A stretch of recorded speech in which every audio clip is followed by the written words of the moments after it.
Well, thank you very much for inviting me to talk to you, Rosa. It is my pleasure. Our society is based in Ireland, and it applies to Northern Ireland as well as to the Republic.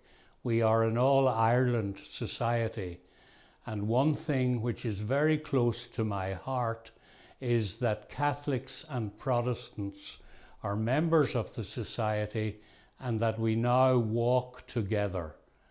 I grew up in Belfast, and it is important to me that we walk together now in Ireland and from Ireland, and nothing will ever separate us. And the Camino, therefore, brings us together. This is a special thing for Ireland. The next thing I would like to say is that I have talked to many of our members, or at least emailed them and corresponded with them. They suggest, some of them, that pilgrims should be reminded of their obligations in return for the many privileges that the Camino gives them. And we suggest a small card on one side saying simply, "You are now a pilgrim," and on the other side making 5 simple points. Keep an open heart, keep an open mind, be kind to yourself and others, respect the earth over which you walk and leave no trace, respect the people of the communities through which you walk and upon whom you rely so much. The first 3 points come from John Brierley, as recorded by Lee Brennan in the Camino Cafe podcasts. But we think it is important that pilgrims should remember the enormous privilege that they have in walking the Camino. The next thing, because we are a society that is open to Catholics and Protestants in the north of Ireland and in the Republic, the south, we would love to see that in the cathedral, those that do not receive communion would receive a blessing. And we would like to encourage the priests in all the little churches along the Camino to give a blessing to those who cannot receive communion. It would be a great welcome. In Gaelic, in Irish, we say the Celtic welcome is 100,000 welcomes, Céad Míle Fáilte, and we think that there should be 100,000 welcomes for all pilgrims of whatever religion. Another thing we would like to see, if at all possible, is that more of the little churches along the Camino could be open for visits. It is a common question that is asked.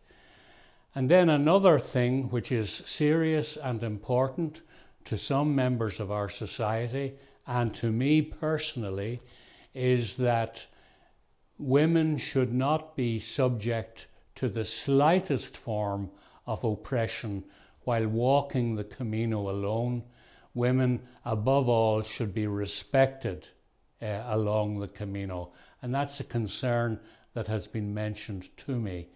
And it's a continuing thing that and of course it applies all across the world.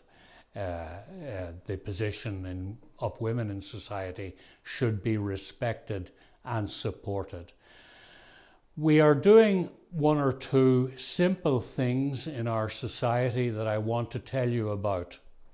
We keep a book. It's called the Book of Pilgrims to Santiago.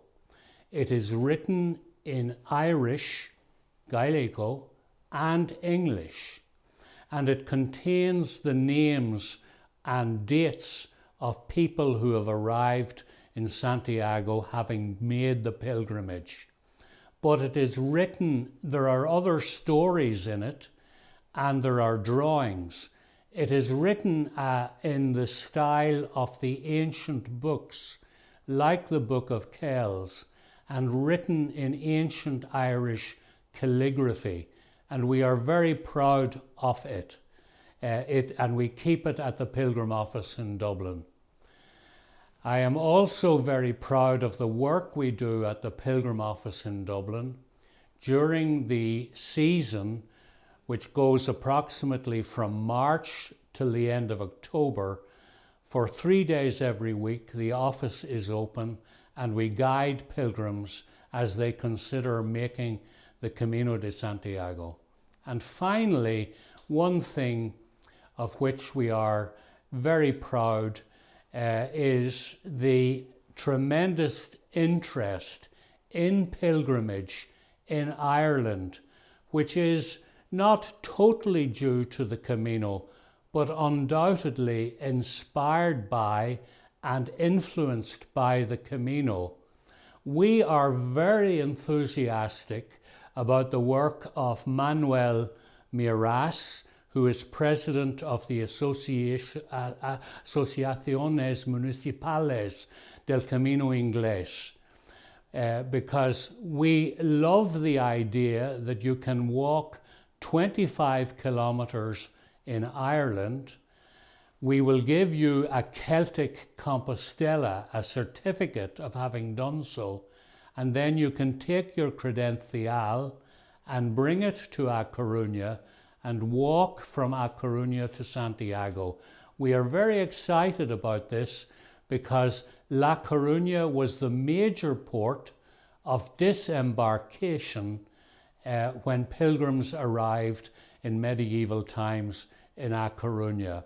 And it is the place where the great Gaelic leader, Red Hugh O'Donnell, arrived in 1602 and went to Breogan's Tower, the Tower of Hercules, to recognize the fact that our Gaelic ancestors, we believe, I think it is a myth, it may not be, we believe they arrived from Breogan's Tower, left from Breogan's Tower to conquer Ireland years and years and years ago.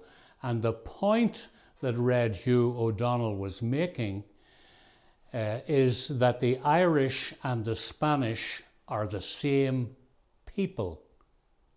So it is a great connection for us to be back once again in La Coruña.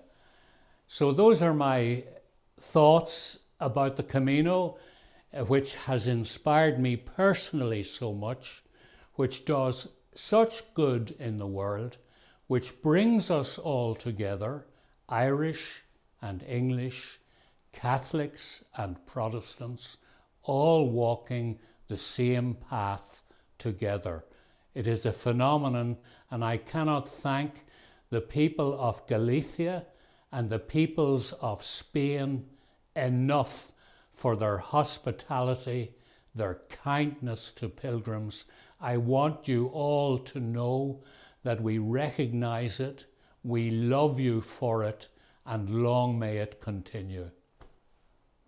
One thing that I would like to mention, Rosa, is I think it is very important that insofar as possible, pilgrims are taken away from the asphalt roads and onto paths. And while I love the Caminos, some parts are a little dangerous for pilgrims or a little uncomfortable. If work could be done on that, it would be a great thing.